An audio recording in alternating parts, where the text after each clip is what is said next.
Hey guys, I'm back with another video and I want to talk about exactly what I say that I'm going to talk about. I want to talk about morally grey women and why I want more of them on screen. Because honestly, whenever it comes to a strong female lead, I am tired of seeing women who are either complete saints or stone cold badasses with no emotions. I want to see women who mess up, women who lie, women who manipulate, and women who want things that they probably should not, women who are just more relatable, they're more layered, there is more to them. I want to see more of that on screen. So that is what I want to talk about in today's video. So let's get into it. And there is something about these characters. I have always been drawn to them. Maybe it's because I find perfection boring, because honestly, perfection is not relatable. When I see characters like Jude Duarte from The Cruel Prince, I love her because she's ambitious and she's ruthless and she's unapologetic about wanting power. She's not nice, she's not soft, but she's trying to survive in a world that constantly undermines her. And honestly, there is something very empowering about that ferocity. And then there's Beth Boland in The Good Girls. By the way, Christina Hendricks, I love you. I love you. So, Beth Boland, she's a mom, sure, but she's also a woman who is manipulating gang leaders and robbing banks. She does bad things all the time for what she thinks are good reasons. And you know what? Sometimes that's enough. Sometimes that is actually enough. Here's the thing. Male characters have always been allowed to be complicated.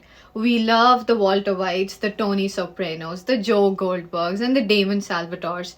I have not even watched TVD, give me some context. I think this is a relevant example based on what I've heard. So, when men have all of these character flaws, they're interesting. But when women have them, they're problematic. When a man has them, it makes them layered. But when a woman has them, she's toxic and she's unhinged.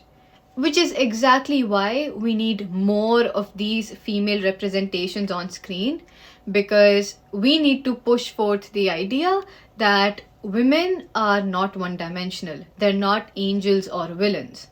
Sometimes they're both. Let's take Fleabag, for example. She is selfish. She is self-destructive. And she's still painfully relatable. She is grieving. She is lonely. She's making all the wrong decisions. But still, looking at her, it looks like looking into a mirror, because who hasn't pretended that everything was fine when it really wasn't? Then there's Rowena from Supernatural. She is powerful. She is selfish. She is manipulative, and you can never really tell which side she's on. But underneath all that scheming, there is grief, there is love, there is a hunger for control in a world that denied her any. So she starts as a villain, but then she evolves into something much deeper. Again, from Supernatural, there is Bella. She's basically the definition of morally grey. She steals, she lies, she plays everyone for her own survival.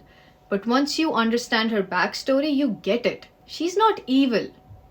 She's just trying her best to live in a world that had always been cruel to her. And finally, Amy Dunn from Gone Girl. That character, she is brilliant. She is terrifyingly manipulative. Like, she took everything that society expects women to be and weaponized it into power. So that character is actually a commentary in and of herself. Like, one of the best written female characters in my opinion. I love Amy Dunn. So when we see women like that on screen, it reminds us that femininity does not have to be about kindness or purity. It can be about anger, chaos, control. All of these messy human emotions that generally only male characters are allowed to have. We need more characters like this, because such characters on screen make space for the rest of us to also be imperfect. They challenge this weird expectation that women need to be endlessly forgiving or morally upright in order to be worthy of empathy. When I see characters like Fleabag or Jude or Rowena, I don't want to be them, but I get them. I get the hunger, the rebellion against a world that is constantly trying to box you in. It's not about justifying bad behavior. It's about saying that women are capable of feeling a full range of emotion without being reduced to labels. It's about seeing characters on screen and normalizing women craving power, women messing up, women craving love, women destroying, and women rebuilding.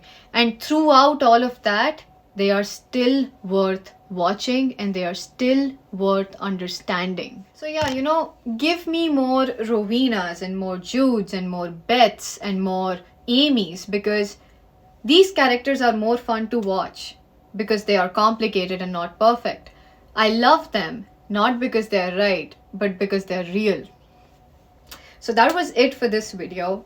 If you want to have more discussions like these, I'm going to put a link to my Discord channel in the server, where there are a lot of other creatives and people who like to talk about stuff like this and writing and other things. So make sure you check it out and join it. It's actually really fun in there.